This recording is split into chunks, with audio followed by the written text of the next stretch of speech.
time para batiin po ang isa't isa. Mga ngayon na lang ulit nating nakita. Good morning po at welcome po sa CCM. Welcome po sa ating lahat. Welcome po. Yes, this is the day that the Lord has made. Let us rejoice and be glad with it. Ang sabi po sa Ephesians 2:8-10, dahil sa biyaya ng Diyos na iligtas kayo, kayong sumasampalataya kay Kristo. Kaloob ito ng Diyos, hindi galing sa inyo. Hindi ito nakasalalay sa mabubuti ninyong gawa para walang maipagmalaki ang sino man. Nilikha tayo ng Diyos at sa pakikipag-isa natin kay Kristo Jesus, binigyan niya tayo ng bagong buhay para gumawa tayo ng kabutihan na noon pa'y itinalaga na ng Diyos na gawin natin. Again po, dahil sa biyaya ng Diyos, na iligtas kayong mga sumasampalataya kay Kristo. And right now, pwede po ba natin palakpakan ng Panginoon sa kanyang biyaya? Dahil sa biyaya ng Panginoon, yung biyayang hindi natin deserving. Grace is unmerited favor. Hindi natin deserving, but still dahil mabuti ang Panginoon, ibinibigay niya sa atin ang kanyang biyaya. And right now, we will sing of His grace. Yes, Lord God and Heavenly Father, we lift you up in this place, Panginoon. Lord, maraming salamat sa iyong biyaya, Panginoon. Lord, dahil sa iyong biyaya, kaya kami nabubuhay, kaya kami nakaka-survive, Panginoon. Lord, hindi dahil sa gawa namin, hindi dahil sa talino namin, hindi dahil sa skill namin, Panginoon, kundi, Panginoon, dahil lang sa iyong biyaya, dahil sa iyong kagandahang loob, dahil sa iyong awa, Panginoon. Lord, wala kami dito kung hindi dahil sa iyo, Lord God. Lord, ikaw ang may lalang, Lord God. At Lord, right now, ikaw ang papupurihan namin. Ikaw ang itataas namin, Lord God. Lord, this is our prayer in Jesus' name. Amen and amen. Let's sing of God's grace.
was slain. Worthy is the King who comes. was slain. Worthy is the King who conquered the grave. Worthy is the Lamb who was slain. Worthy is the King who conquered the grave. Worthy is the Lamb who was slain. Worthy, worthy, worthy. Oh, this is amazing grace. This is unfailing love, that you would take my place, that you would bear my cross. You laid down your life, that I would be set free. Oh, Jesus, I sing for. This is amazing grace. This is unfailing love, that you would take my place, that you would bear my cross. You laid down your life, that I would be set free. Oh, Jesus, I sing for all that you've done for me.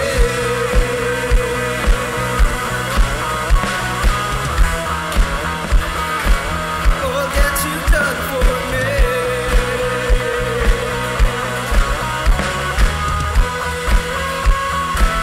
This is amazing grace. Yes, Lord. We sing of your grace, we sing of your goodness, Lord God. Lord, we sing of your mercy, Lord God. Lord, we sing of your love towards us, Lord God. Lord, you are holy, Lord God, and you are holy forever. We will sing of your holiness, Lord God. Yes, Lord, you are the same yesterday, today, and forever, Lord God. And Lord, you never fail, Lord God. You never fail. Yes, Lord. 1,000 generations falling down in worship to sing the song of ages to the Lamb. And all who've gone before us, and all who will believe, will sing the song of ages to the Lamb. Your name is the highest, your name is the greatest, your name stands above them all. All thrones and dominions, all powers and positions, your name stands above them all. And the angels cry, holy, all creation cries, holy, you are lifted high, holy, holy forever.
angels cry, holy, all creation cries, holy, you are lifted high, holy, holy forever. Hear your people sing, holy, to the King of Kings, holy, you will always be, holy, holy forever. And we cry, holy, holy, holy, and we cry, holy, holy, holy, and we cry, holy, holy, holy is the Lamb.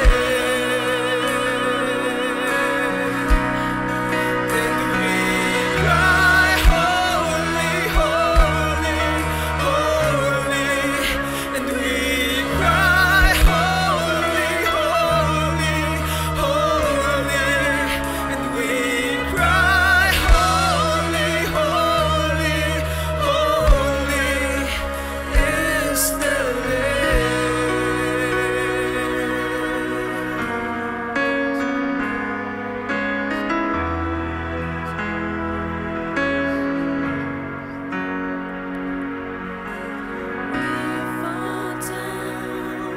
We lay our crowns at the feet of Jesus. The greatness of His mercy and love at the feet of Jesus. And holy, holy, holy, and we cry, holy, holy, holy, we cry, holy, holy, holy is the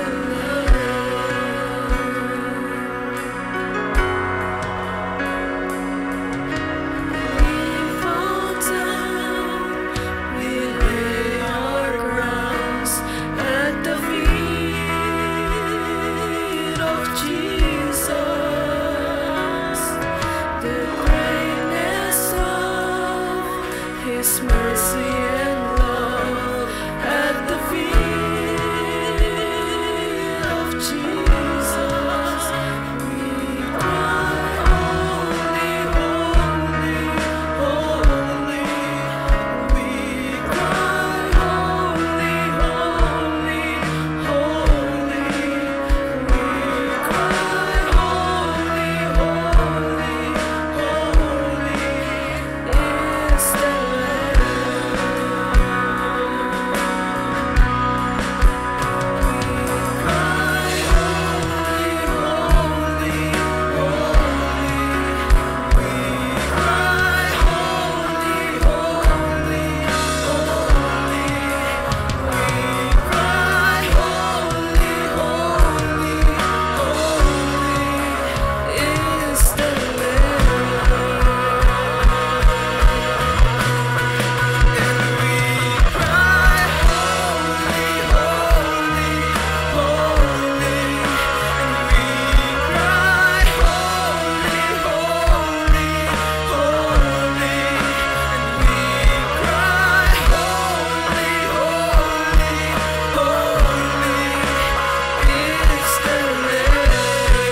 Bend down, O Lord, and hear my prayer. Answer me, for I need your help. Protect me, for I am devoted to you. Save me, for I serve you and trust you. You are my God. Be merciful to me, O Lord, for I am calling on you constantly. Give me happiness, O Lord, for I give myself to you. O Lord, you are so good, so ready to forgive, so full of unfailing love for all who ask for your help. Listen closely to my prayer, O Lord. Hear my urgent cry.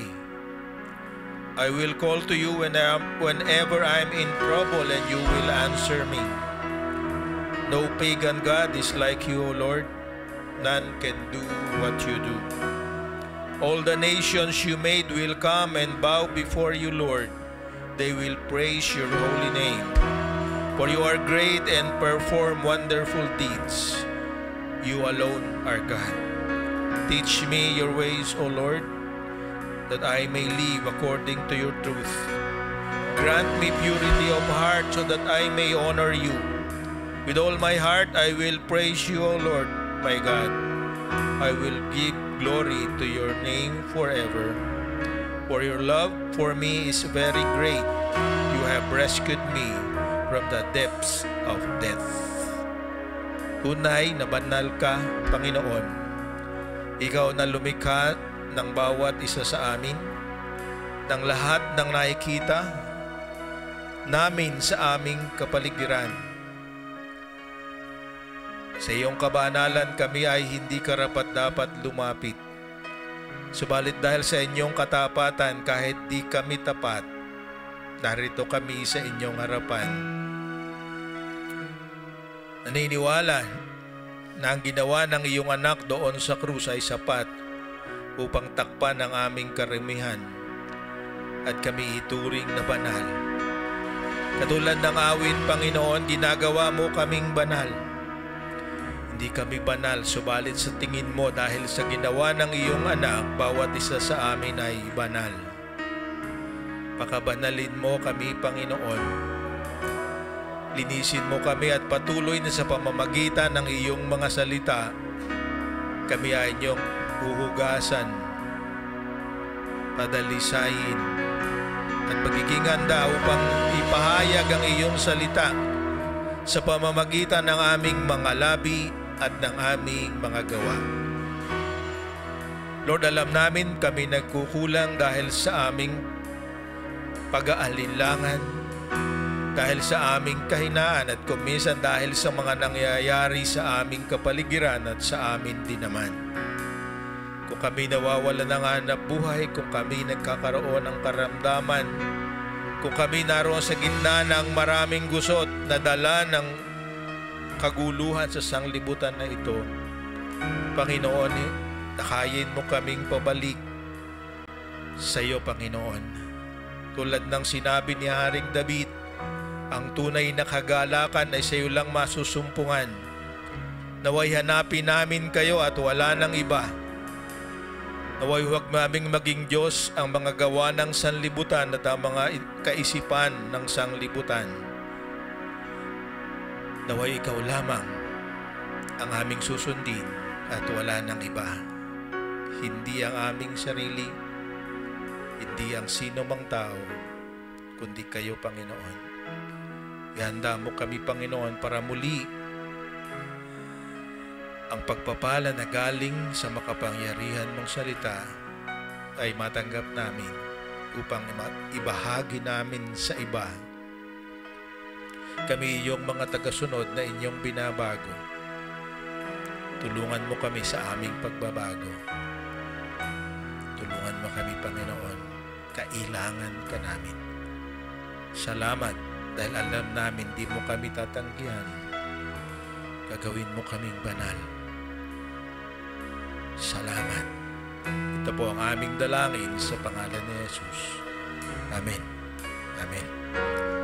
Tayo po ay opo lahat.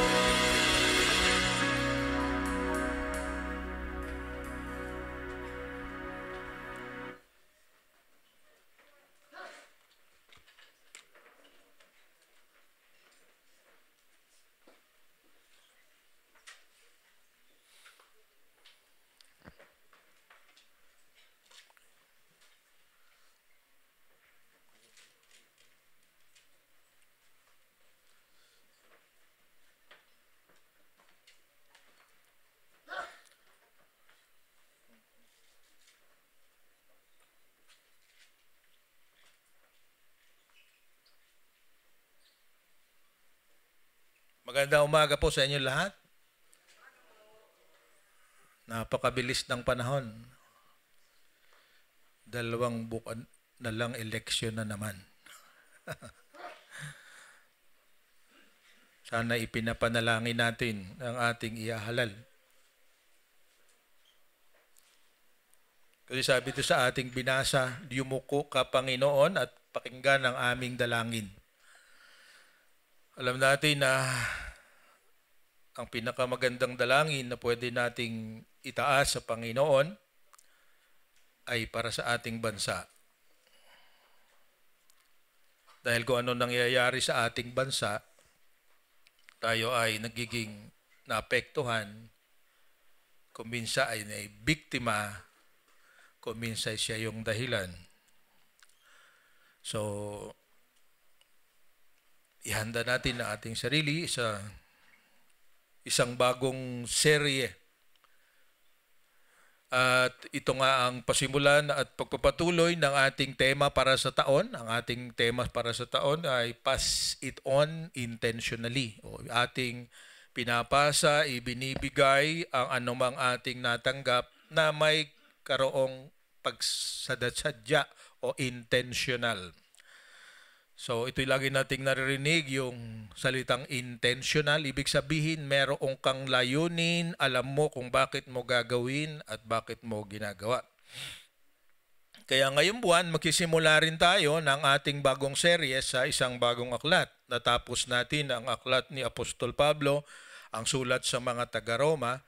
Kaya simula sa linggo na ito, ang ating pag-uusapan naman na isang bagong aklat. Ito nga yung Gospel ni Luke, yung Lucas, pangatlong aklat sa bagong tipan.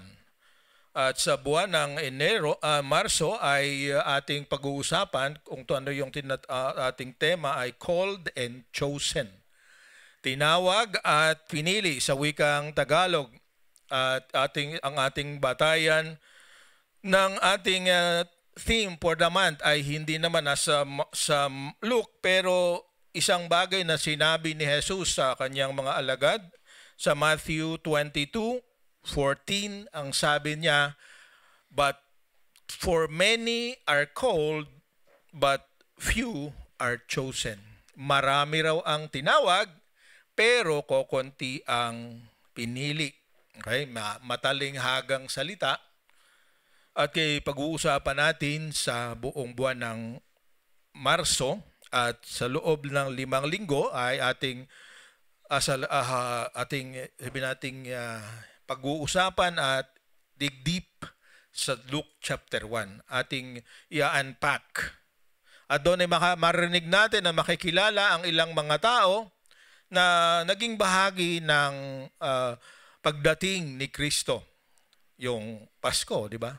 So, hindi ko maintindihan kung bakit minsan-minsan kami ng mag-asawa ay hindi naman sinasadya, ay bigla na lang aawit ng Christmas song. Diba? Hindi ko rin alam, baka nagiging ulyanin na kami.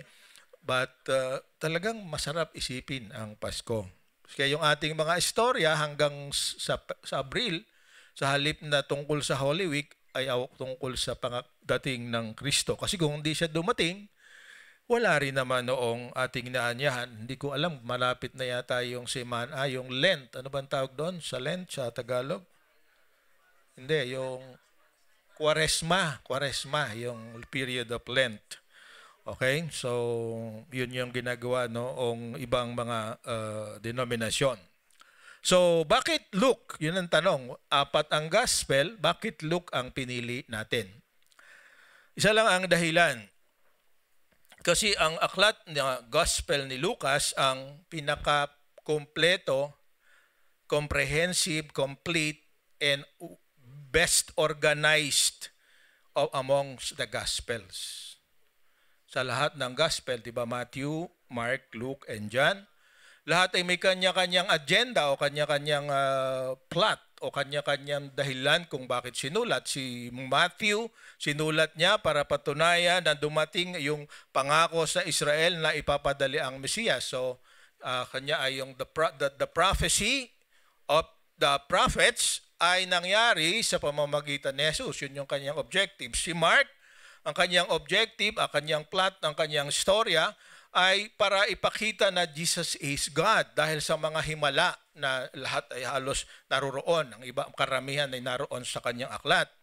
Si John, ang kanyang objective, Jesus is Lord. Kurios, sabi sa Greek, di ba?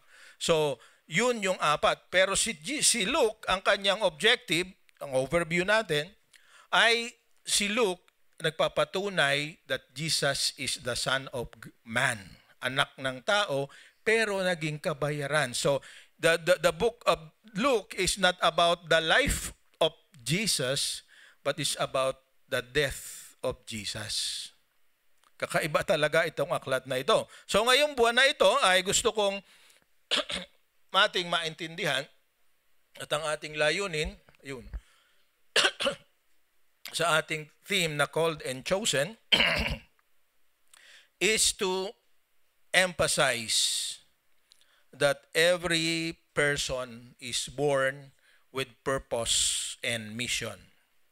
So bawat isa sa atin, wala man ngayon, siya ipinanganak dahil meron siyang gagawin, meron siyang bahagi sa kaharian ng Diyos. At kahit na yung mga wala pa sa kaharian ng Diyos, meron silang may dahilan ng Diyos kung bakit nariyan sila. Okay? Yun ang ating isipin. If you were created and you were saved, yung unang purpose ay naganap ka na. Gusto ng Diyos, sabi niya sa 1 Peter 3:9 yata yun, di ba? Ang Diyos ay hindi nagmamadali sa kanyang pagbabalik, subalit nais niya ang lahat ng tao ay maligtas. 2 Peter 3:9 pala. So, walang isa mang nilikha ng Diyos na itinakda niya para mapahamak. Everyone is not an accident and everyone is what you call given opportunity to be saved. So yan ang gusto kong matandaan natin. Every person is born with purpose and mission. Okay? The purpose is to glorify God and the mission is to be used by God para yung wala pa sa Panginoon ay makakita sa Kanya. So for the month of March, nababaliktad ang ating dila, we'll take up Luke chapter 1:1 to 18. May isa pang katangian itong aklat ng Lucas o the Gospel of Luke. It is not only the most comprehensive and most complete gospel, but it is also the longest book in the New Testament. Pag pinagsama pa yung isang aklat na sinulat ni Lucas, which is the book of Acts, lalong malaki ang kanyang bahagi sa compilation ng mga aklat na bumuo sa tinatawag nating New Testament. Okay? So, ang tanong, sino ba ang author? Ang author ay hindi pangkaraniwang tao. Sabi sa Colossians 4:14, ang author ng aklat ay isang medical doctor, physician. So, isang doktor. Okay? So, hindi siya theologian, hindi siya anumang bagay na katulad ng iba sa atin. Ang kanyang profesyon ay isang manggagamot o physician. So, sa panahon nila, makikita natin, mayroon ang mga doktor. At isa si Luke sa mga yon. Isa pa, sa lahat ng mga writer ng gospel, siya ang hindi Hudyo. John is a Jew, Matthew is a Jew, Mark is a Jew. Siya siyang hentil. Kaya ang kakaiba sa kanya, siya nga ay hindi isang Hudyo, pero naniwala siya sa Hudyo na si Jesus at napakalaki ang role niya. So, para sa atin, may implication yon na hindi tinitingnan, sabi rin sa pinag-aral natin sa Book of Rome, Book of Romans, there is neither Jew nor Greek. Hindi na tinitingnan ng Diyos ang ating nationality. Ang tinitingnan niya, tayo ay kanyang nilikha. Lahat. So, Ang author na ito ay merong, sabihin natin, napakahaba ang panahon na kasama ni Apostol Pablo. So, yan yung mga ibang traveled with Paul. At siguro yun ang naging dahilan kung bakit siya nagkaroon ng desire para isulat ang kanyang gospel. He is mentioned by Paul in several letters. In 2 Timothy 4:11 and sa Philemon 24 ay nabanggit ang pangalan niya. And hindi lang siya basta nabanggit, kundi sabi sa Acts chapter 16 at saka Acts chapter 20, kasama ni Paul si Luke sa sa second and third missionary journeys.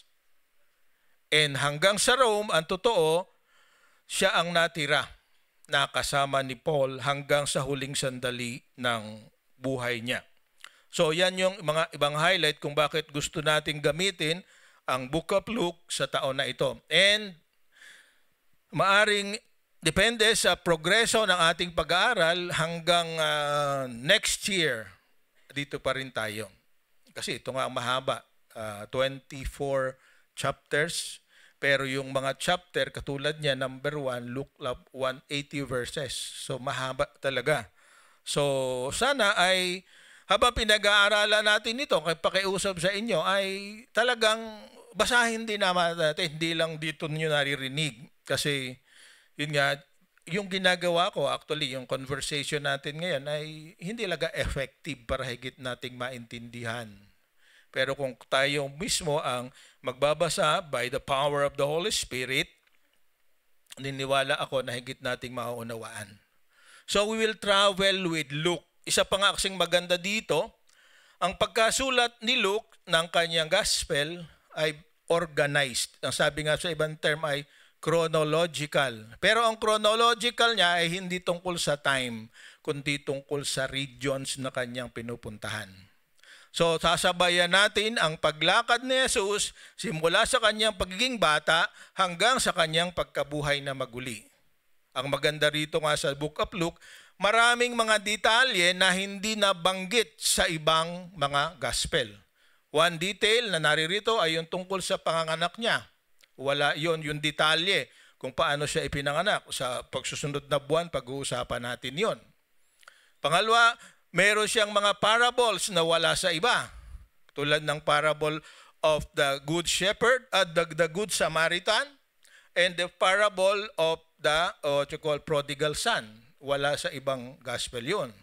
Meron ding mga tinawag siya na wala sa ibang gospel, yung si Zacchaeus. At sa kanyang pagkabuhay na maguli, yung dalawang maglalakad galing sa Jerusalem, punta sa Emmaus, ay doon din lang nabanggit. So these are the unique features ng Gospel of Luke. Kaya yan ang ating titingnan sa mga susunod na linggo. So ngayon, simulan natin ang ating titingnan ngayon ay overview lamang, kaya nga 4 na verses lang. So, pero doon sa 4 na verses na yon ay gusto kong pag-usapan na tayo ngayon, tungkol sa atin, tayo ay tinawag para siya maging pinakamahusay. Called to be the best. Okay? Tingnan natin ng isa't isa. Tingin mo ba, you are best? Para sa mag-asawa, yung asawa mo, yan ang best wife or best husband para sa iyo. Sabihin mo sa asawa mo, you are the best. Okay. Sa kaibigan mo, you are the best. So, kaya tayo magreklamo. So, called to be the best. Yan ang ating pag-uusapan ngayong araw na to. Kasi, ang isang problema, kahit hindi Kristiyano at kahit Kristiyano,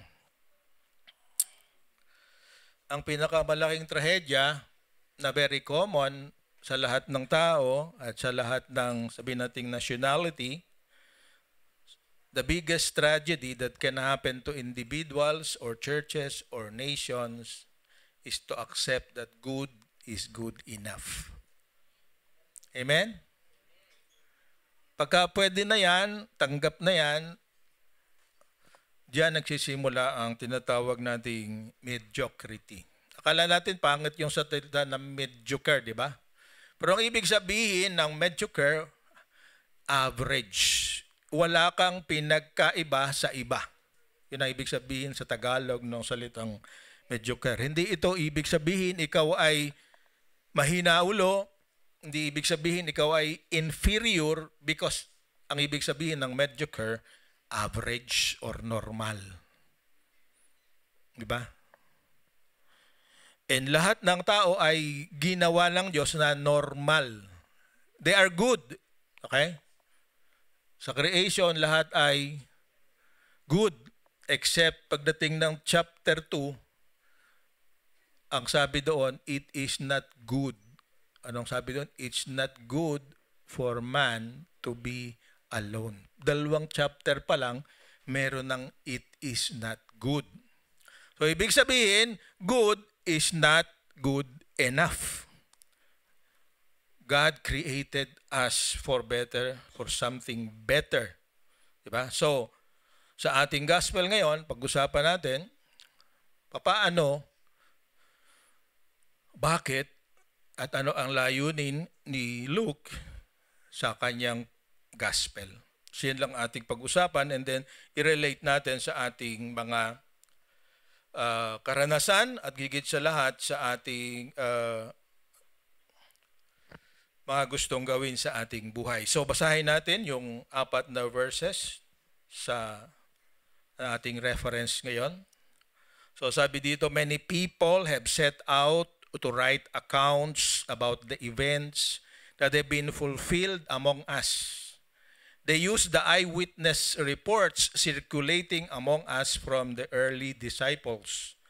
Having carefully investigated everything from the beginning, I also have decided to write an accurate account for you, most honorable Theophilus, so you can be certain of the truth of everything you were taught. Okay, yan ang 4 na verses yan, pero sa original Greek, isa lang verse yan. Okay, so ating pag-usapan ngayon. Sabi diyan, marami ng mga nagtangka o gumawa.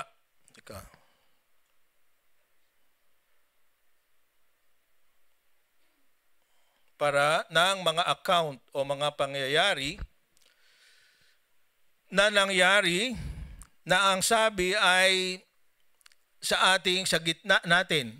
The book is actually written, dalawa ang theory tungkol sa kung anong taon isinulat.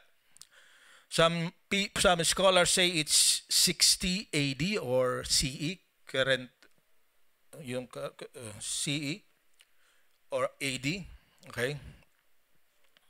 At ang pangalawa is between 80 and 90 AD. I would tend to believe that the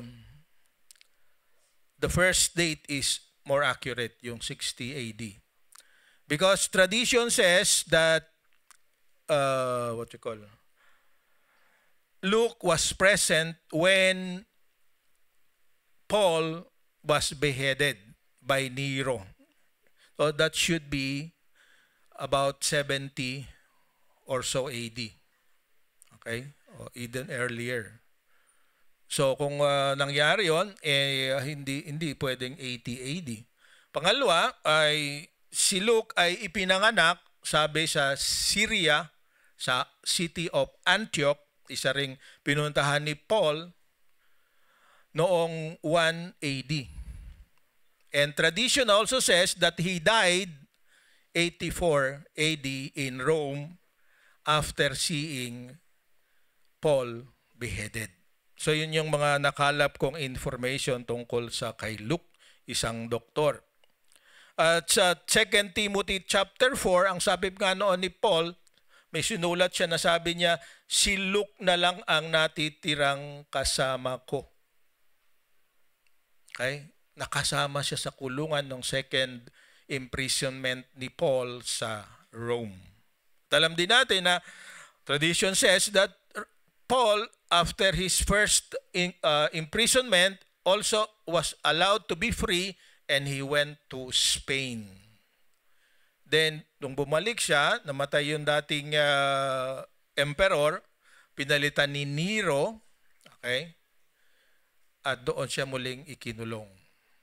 Nero is the one who actually finally destroyed the city of Jerusalem. Okay, so yan yung mga historical facts, and ang mga writer na contemporary ni Luke ay nagpapatunay na yung mga nabanggit kong mga panahon at taon ay talagang nangyari. So history says that these are all true events. So dapat nating maging dagdag sa ating paniniwala na ang aklat na ito ay hindi lamang spiritual kundi historical. Ang sinasabi dito ay kung hindi man pinaniniwalaan nila dahil sa archaeology, doon sa ginagawa ng mga siyentista na naghuhukay at tinitingnan ang mga remains at mga bagay na na isulat sa aklat na ito ay natuklasan na katulad ng City of David. Okay? Na noong kami pumunta noong 2017, hindi pa tapos yung paghuhukay. Ngayon ay nalalakaran na raw, nakita na. Yung kay Hezekiah na tunnel na ginamit niya para sa kanyang pakikipagbaka nung sila inaatake ng, I think, Philistines o Amalekites, hindi ko matandaan masyado, ay nakita na rin yung Pool of Siloam at yung tunnel na ginagamit sa pagpasok ng tubig galing sa labas ng Jerusalem papasok sa Jerusalem.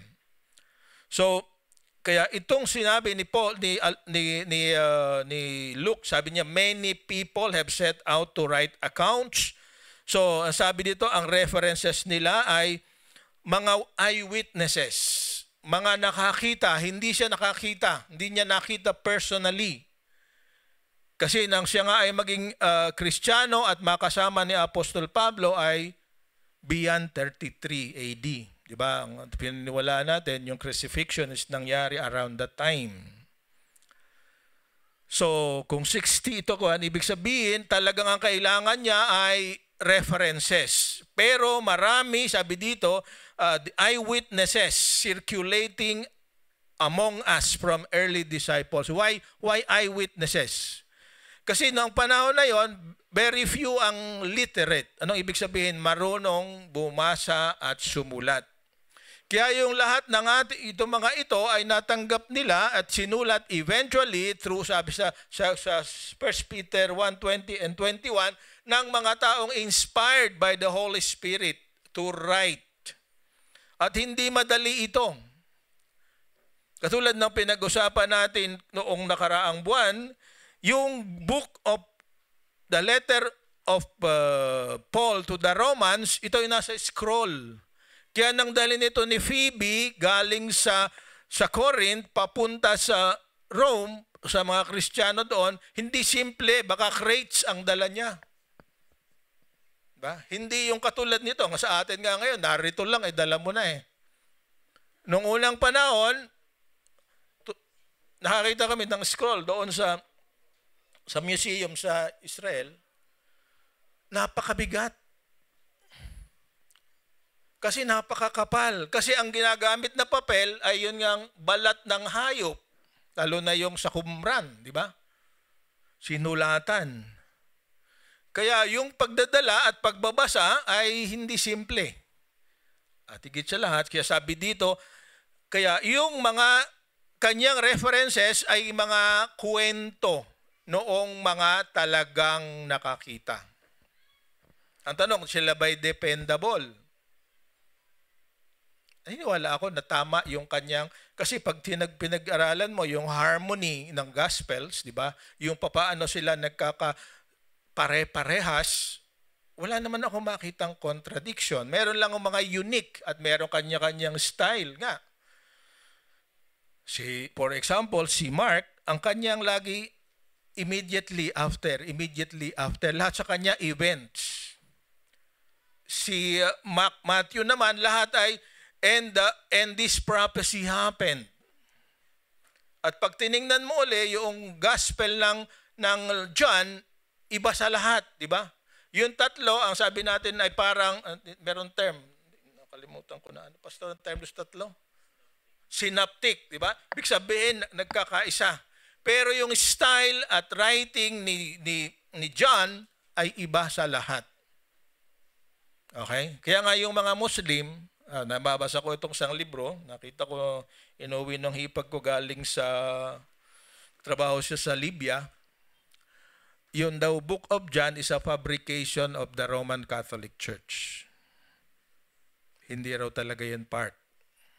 So, yun lang ang nabasa ko, pero hindi ko alam na kung saan. Tinago ko kasi yun, dinekwat ko yun. Hindi ko na makita ngayon. Nawala tuloy. Kasi pakalat-kalat lang eh. Nagko-confess ako pero meron ako magandang objective, pero kasalanan pa rin yun. So, I'm not perfect. Naamin ko yun. Nangupit ako ng libro na dala-dala ng ipag ko, pero nakakalat lang kasi eh. Pinulot ko. Forgive me, Lord. So, ito rin ang ginawa. Merong mga tradition, merong mga narinig si Luke, at ang sabi niya, eyewitness reports. Pinagsama-sama niya. Is he qualified? Yes, kasi di ba ang mga doktor, di ba, ito, natutuwa ako na naiinis, di ba? Doon sa mga doktor at mga nurse. Bago sila ngayon magbigay ng anumang gamot, ang haba ng binabasa nila. Tiniting nila yung history, ano bang ibinigay na dito, ano ang nangyari, ano yung vital signs na nagbago, ano pa. So, yun din ang ginawa ni Luke. Bago niya isinulat, at higit sa lahat, he was guided by the Holy Spirit. Di ba? Higit sa lahat, meron siyang objective na dahilan, at meron siyang specific person na pagbibigyan. And that specific person is no ordinary person. He is a person of authority. His name is Theophilus. Sabi sa Acts ganun din, di ba? I have decided to write an accurate account for you, most honorable Theophilus. Okay? Hindi ibig sabihin yung ibang sinulat na naging reference niya. It is proven that some of the things that he wrote was already written by Mark. Di ba, Pastor? And then, pinagsama-sama niya. So, ganon ang ginawa niya. So, is it accurate? I think it's more accurate kasi may reference kang narinig, may reference kang nabasa. So, ito'y hindi punga ng sandaling pag-aaral lang. Ito ay bunga ng kanyang ganap na pagsasaliksik. At ngayon, Theophilus, sabi ay he is a person who has authority, that who has believed Jesus, who has accepted Jesus as Lord. Kung meron kayong panahon, type nyo sa YouTube, eyewitness. Meron doong mga karakter na naririto sa Bible, at yung objective noong eyewitness is to read the mind of those who are in the Bible. So, nabuksan ko yung Theophilus. Susunod na linggo ay yung tungkol sa ano bang naisip ni Mary noong kausap niya si Gabriel. At this is enacted by some artista. And one of them is a Filipino. Yung sa Holy Week, ang isang nag-enact, hindi ko matandaan kung si Judas o si Peter ay Pilipino. So, if you have time, search YouTube, type eyewitness. Meron siyang series. EYEWITNESS. Ang objective is to read the mind and what is in the heart of those people who are mentioned here in the book in the New Testament.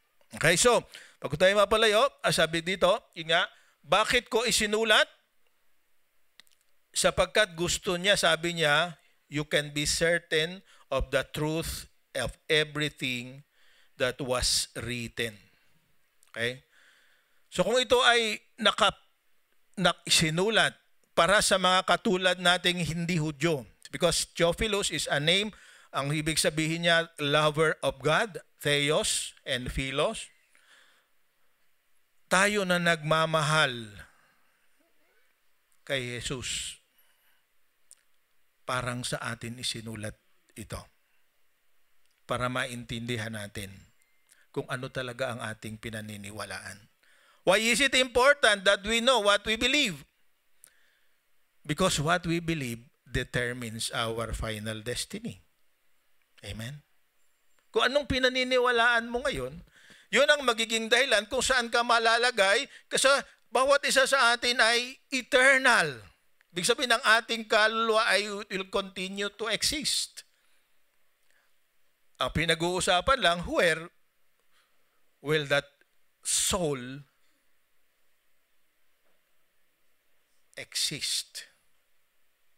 And as we are alive, meron tayong pagkakataon na i-determine kung saan tayo pupunta. Diba? Pagpatay ka na, wala na. Diba? Kahit ano pang narinig mo na pwedeng gawin ng iba para sa iyo, at dahil ang Diyos ay merciful, totoo, pero meron siyang sinabi na kailangan nating gawin bago tayo mamatay. Because nobody determines our destiny except the Holy Spirit in us. Okay? When the Holy Spirit tells you, obey. Diba? Kasi yun nga, everyone is called, but not everyone is chosen. Mapalad ka, pinili ka na ni Lord. Taas ang kamay ng mga pinili na ni Lord.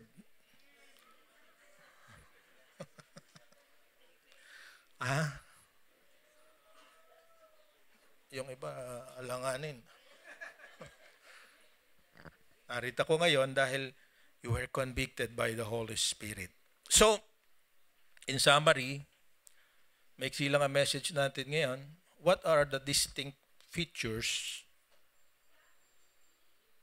of the Gospel of Luke?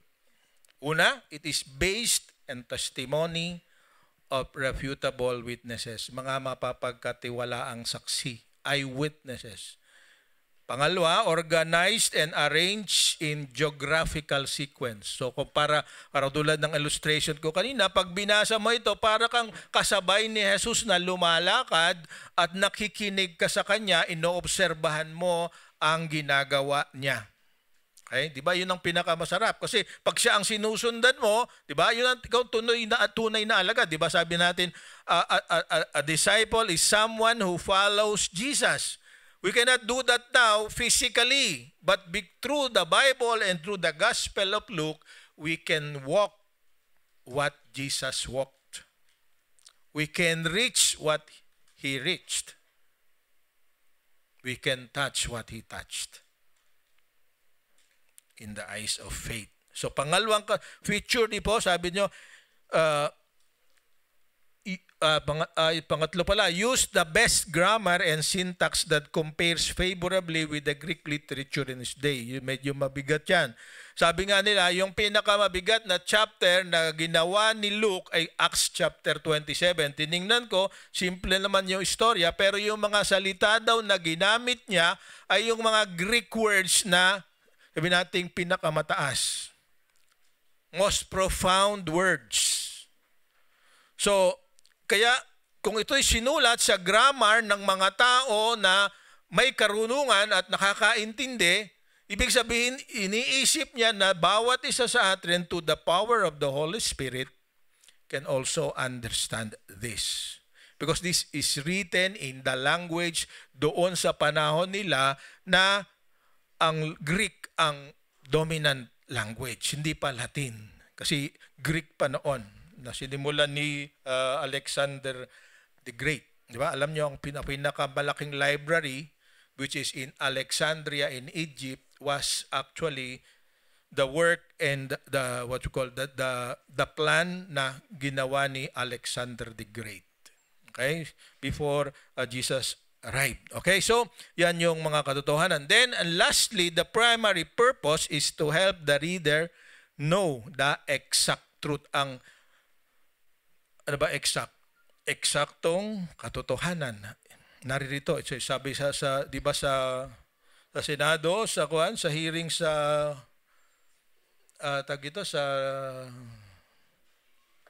sa Kongreso, nagtataas pa ng kamay. Ang aking sasabihin ay pawang katotohanan at katotohanan lamang. Pero marami may amnesia, di ba? Kasi yung totoo ngayong araw na ito, bukas ay iba na, di ba? The gospel is not like that. What is written here is dependable. Hindi nagbabago. Sabi mismo sa Isaiah 40:12 yata, kahit isang salita, kahit isang kudlit, ay hindi magbabago sa salita ng Diyos. Sabi niyo, nawala sa translation, iba-iba yung translation, still, the original is the same. At kapag sinaliksik natin, binalikan natin, makikita natin na it's the same. Of course, yun nga, may mga translation ngayon, tulad ng sinabi sa atin ni Kuya, ano pangalan ito? No Sunday? Ni Kenneth. Hinihintay ko pala si Kenneth, hindi pa pinapadala yung hinihirang kong files. Okay? Na yung Z Generation Gospel. Tama ba? Sino narito? Absent yata kayo lahat no Sunday. Ako rin hindi ko na matanda. Ano? Gen Z translation, di ba? Stripper daw si Jesus. So kahit na ganun at merong nagbabago, alam natin, the Bible is infallible. The Bible is true. Yung iba ayaw tanggapin, kaya pinapasukan nila ng iba. So, kaya, ano ang gusto ko kay Luke? Bakit ito ang ating title ngayon ay, nasaan na yan? Balik nga natin. Called to be the best. Because God provided everything that we need for us to be the best. To be excellent. Okay? Para meron ako na miss. Mamaya sa conclusion na pala yon. Na slide. Okay? Ayaw niya na tayo ay manatiling tayo ganyan lamang. Okay? At nasabi ko na yan ng ilang beses na ang aking reference pa nga ay si Pastor Ed Lapis. Okay? You should be a better version of our parents. Dapat ang generation natin ay mas maganda, mas mahusay kaysa mga nauna sa atin. Yun ang desire. Yun ang desire ko sa aking mga anak. At kahit sa aking mga apo. That they will be a better version of their parents. Dahil yun ang gusto natin. So, ang tanong, why should we be the best all the time? And I want to credit Dr. Chuck Swindoll. Kinuha ito yung mga ideas na ito. Okay? To be the best is to be excellent. Excellent and perfect are not the same. Tandaan natin yon. A person is excellent when he is able to do something beyond what is expected of him, considering his, let's say, background, considering his resources, considering his, let's say, intelligence or personality. Yan ang ibig sabihin ng excellent. Nahigitan mo yung mga inaasahan sa iyo batay sa iyong kung anong meron ka, ano ang kaya mo. That's excellent, di ba? Perfect is something ideal. Ibig sabihin, wala nang mali, wala nang kulang. Pero it can still be excellent but not perfect. Tandaan natin yon, di ba? A person, sabi siya, kukunti ang resources, nakapag-aral, nakaahon sa kahirapan, that's excellent. Di ba? Pero hindi siya naging pinakamayaman. Hindi siya yun ang kanyang objective. That's not perfect, but he is excellent. Di ba, Kuya Nina? Tama, di ba? So, huwag kang mag-isip na dahil siya ay mas maraming sa akin, mas maganda sa akin, mas matalino sa akin, hindi na ako pwedeng maging excellent. No. Kung anong meron ka at gamitin mo ito ng tama for the glory of God, that's excellence. Amen? Malinaw po ba? You are the best. Kasi kahit ganyan ka lang, nakadeliver ka ng something that is glorifying to the Lord. So the measurement of excellence is how the Lord sees what you are doing and what you have achieved. So sabi ni Chuck Swindoll, ano ba ang ibig sabihin ng excellence? Sabi niya, excellence withstands the test of time. Ito ay hindi pang samantala lamang. Kahit dumating ang panahon, wala ka na yung something na ginawa mo na pinakamabuti, that's an excellent achievement. Pangalawa, excellence honors what we have learned from the past. Because excellence is using what you have received to produce something better than what you are today. Amen? So kahit na isang clerk ka lang, sa tingin mo mababa ka. But if you deliver something better than the others, you are excellent. Kasi katulad ng isang clerk, yes, natatapos niya yung report, pero laging late. May excellence ba? Diba? Sabi ng boss mo sa iyo, kailangan ko yung kahapon.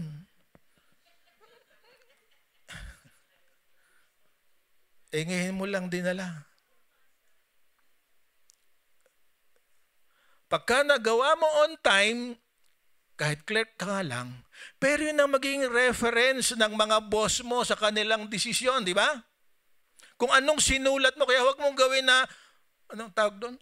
Ganyan-ganyan lang. Kasi your future and the future of the company that gives you your salary depends on your work. Kahit clerk ka lang, sabi mo sa sarili mo.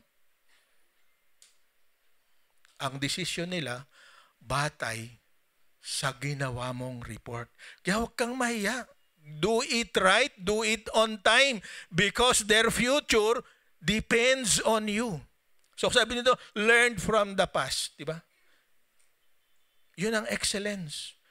Huwag mong maliitin yung bahagi na ibinigay sa iyo ng Diyos. Kasi pag ginamit mo ng tama yun, maraming mapapagpala. Amen? So huwag nating isipin, hindi ako graduate sa kanyan, hindi ako ganito, hindi ako ganyan, wala akong ganyan. Kung anong meron ka, yun ang isusulit mo sa Panginoon. Kung anong nangyari, well done, good and faithful servant, di ba? Parable of the talents. Hindi niya hinanap yung hindi niya ibinigay. Merong binigyan ng 5, merong binigyan ng 2, merong binigyan ng 1. Sino yung excellent? Hindi yung marami, kundi kung ano yung na-produce noong ibinigay ng Diyos. Kaya kung anong meron ka ngayon, what we received and what we learned from the past, that will determine if we are excellent or not. Si Luke, inorganize niya, so he is excellent para tama yung ating pinaniwala. Pangatlo, excellence recognizes what is important and takes care to preserve it. So iniingatan niya na kung ano at ini-identify ang mahalaga. So siguro ang daming manuscript ni Luke bago nagkaroon ng final version. Sa atin, di ba? Sa atin ngayon, kahit na cellphone, di ba? Laging, halimbawa, Excel 1, Excel 2, Excel 3, Frog software, di ba? Excel 4. Para rin cellphone, iPhone 1, 2, 3, 4, 5, 16. Pagkabili mo ng 16, may 17 na. Di ba? Ganun ang talagang progreso. Ibig bang sabihin, walang kabuluhan yung sa akin yung iPhone 11 Bigay pa ng apo ko, ayaw na niya kasi. Pero it still works. So excellence is using what you have for the benefit that you want to create. Pangatlo, excellence pays attention to details. Yung maliliit na detalye. Yung mga taong matalino, nakikita yung sa forest from the trees. Na-identify nila kung ano yung important, yung urgent, at saka yung sabi nating, yung critical few, but irrelevant many. Ba? So ang excellence ay doon sa nakakita na ito pala ang madaling solusyon, ito yung tama. Sa ibang salita, he is able to define what is the problem. So what is the problem? Hindi sinasabi ni Luke na hindi tama yung mga accounts na nauna. Pero hindi sila kasing organized ng gagawin ko. Di ba? Sabi niya, many people have set out to write accounts about the events. Hindi niya kino-question yung events. Inaayos niya lang pahirahigit nating maintindihan. Tayo rin naman, kailangang ayusin natin ang ating tinatanggap para maipasa natin sa iba. Anong tamang kaayusan? Dapat ang apang naririnig ay nakikitang ginagawa natin. Diba?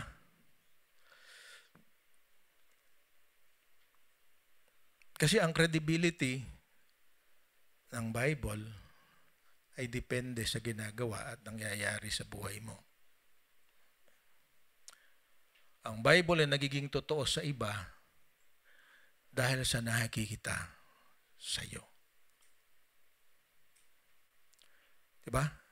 The authenticity and the accuracy of the Bible depends on the life of those who believe in the Bible. Panghuli, sabi niya, excellence accepts its duty to care for the welfare of others. So anumang ating ginagawa na ginagawa natin para sa kabutihan ng iba, that's excellence. So excellence always goes with sacrifice. Ba, hindi ko makalimutan ng sinabi ng aking tatay. Sabi niya, yun ang gusto ko sa kanya. Hindi sinabi niya mangungutang ako para makapag-aral kayo. Ang sabi niya, kahit igapang ko, mag-aral ka lang, gagawin ko.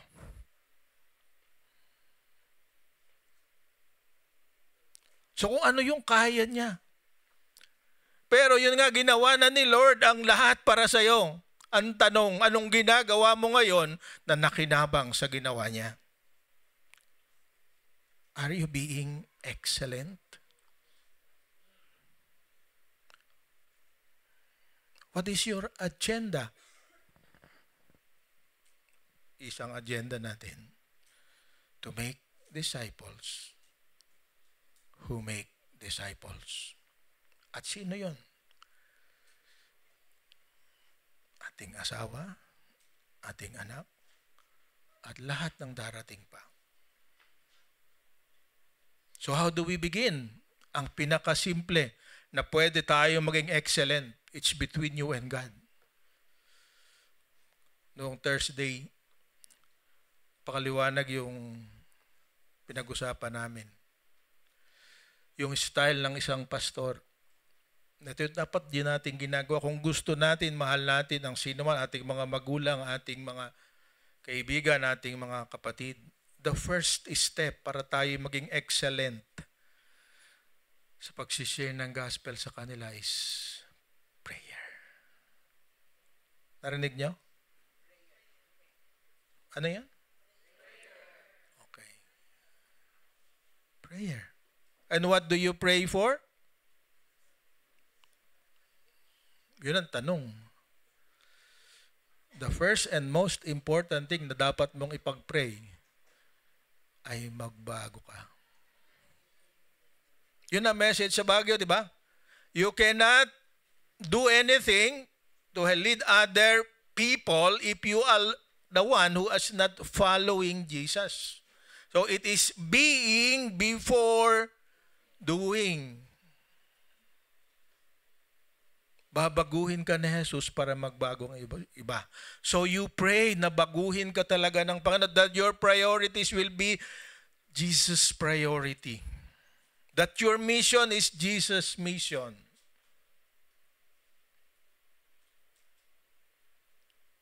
Amen? So, basa.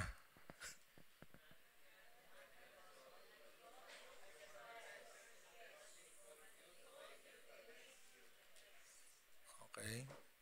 Pare-parehas tayo dyan, di ba? Tayo tinawag dahil tayo mabuti, tayo magaling. Pero kung talagang tayo ay tinawag niya, and we are chosen, He will make us the best. Huwag niyo lalagyan ng A, ha? The beast.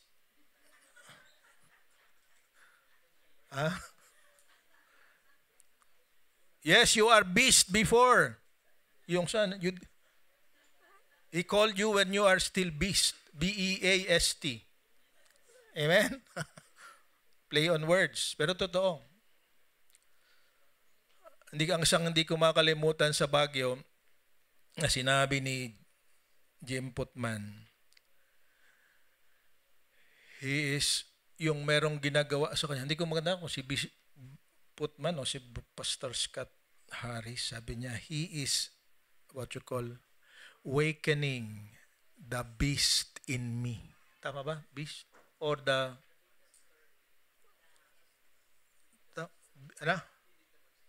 monster in me pala. Monster, di ba?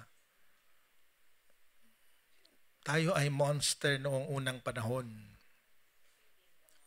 Feeding the monster in me.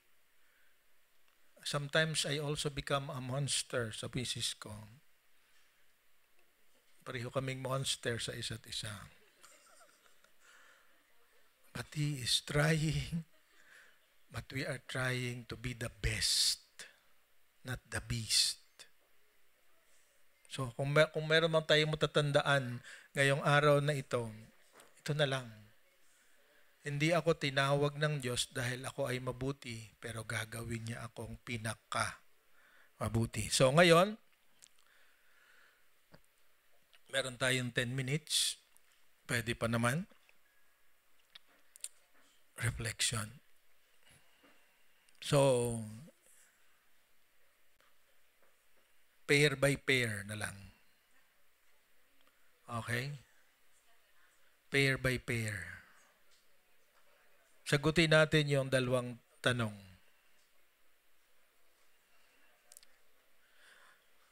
Anong bahagi ng buhay ngayon ang pinagsisikapin mong gawin ang pinakamabuti? Ano ang ginagawa mo para makamtan ang iyong layunin? Okay?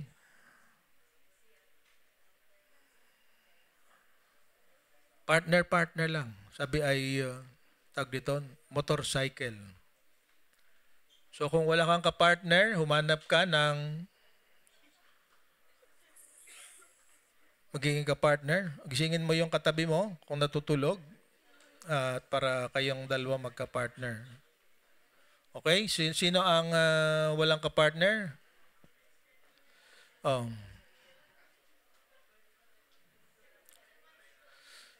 Dalawa lang ha. Kung ayaw nyo ng asawa mo, may problema kayo.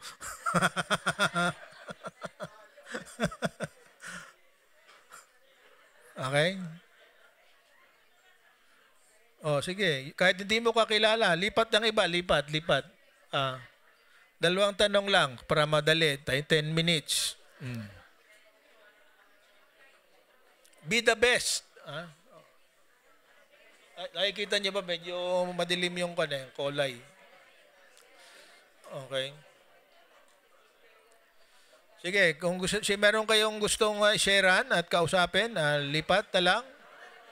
Alright. So, 11:05 ating ikakat. 10 minutes. Oh. Have fun. Relational time. Relational time ang tawag dito. This is the difference between our church and other churches. Oh.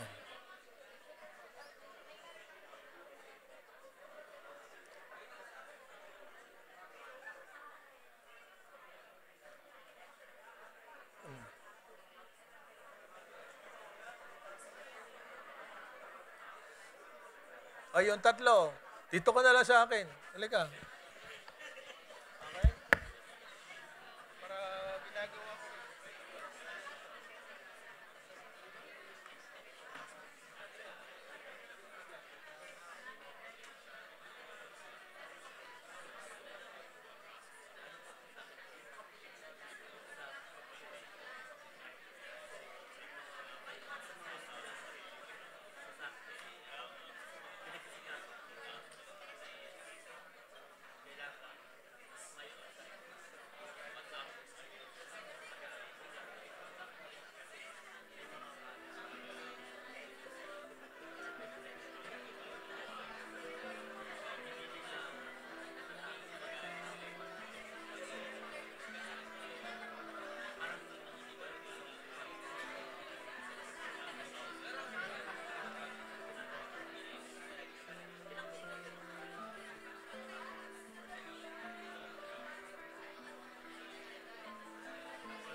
Thank you, thank you.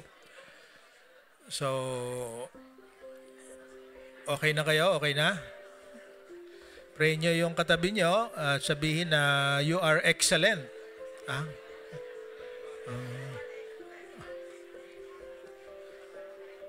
God made you to be the best.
Ay, tumayo po tayong lahat. Bilang pagtatapos ay pakinggan natin ang sinasabi ni Paul sa Colossians chapter 3, 17, 23 to 24. This is the root and the means to excellence. Colossians 3, 17, 23 to 24. And whatever you do or say, do it as a representative of the Lord Jesus, giving thanks through him to God the Father.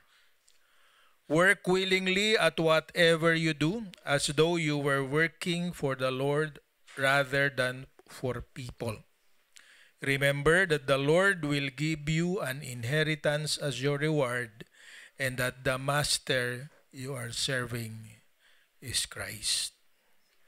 The master that we are serving is the Lord Himself. Ang pinaglilingkuran natin, magulang man, boss man, teacher man, mga government officials, lahat ng nasa ating kapaligiran who has authority over us. Lalahanin natin ang sinabi ni Paul, do it as if we are serving the Lord, not men. Panginoong Diyos na makapangyarihan sa lahat, you are an excellent Lord, an excellent Savior. Salamat sa Holy Spirit na iniwanan mo sa amin. Alam namin meron kaming mga layunin sa buhay na gusto naming bigay ang aming pinakamabuti. Ayon sa pinagkatiwala mo sa amin na kakayanan, katalinuhan at resources, Panginoon. May you find us faithful. Makita mo nawa na kami ay tapat at wala kaming ibang pinaglilingkuran kundi kayo lamang. Katulad ng Dr. Lucas, Panginoon, naway makita namin at magpatagni-tagni namin ang nangyayari sa aming kapaligiran para yung katotohanan tungkol sa iyo tungkol sa amin at sa aming kapwa ay aming malaman at magamit namin ito sa pakikipag-ugnayan sa iyo at sa kanila. Salamat, Panginoon, na hindi mo kami inalis sa sanglibutan. Narito kami para ikaw ipahayag at para maramdaman at makita ng tao na totoong may Diyos na siyang nagbabago ng buhay namin at nagbabago sa amin.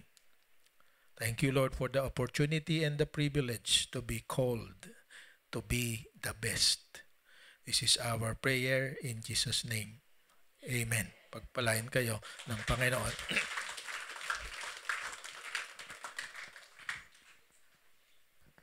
Okay, sabi mo sa katabi mo, you're the best. Iyan. You're the best. May I ask the server to distribute yung emblem natin.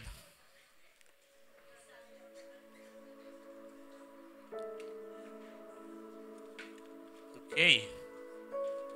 Kahapon, merong Gather 25. Ito ay global church na kung saan nagsama-sama ang iba-ibang anak ng Diyos sa iba-ibang lugar simultaneously. Hindi naman simultaneously. Magkakadugtong, no? Alas 9 in the morning hanggang ngayon, kanina 10.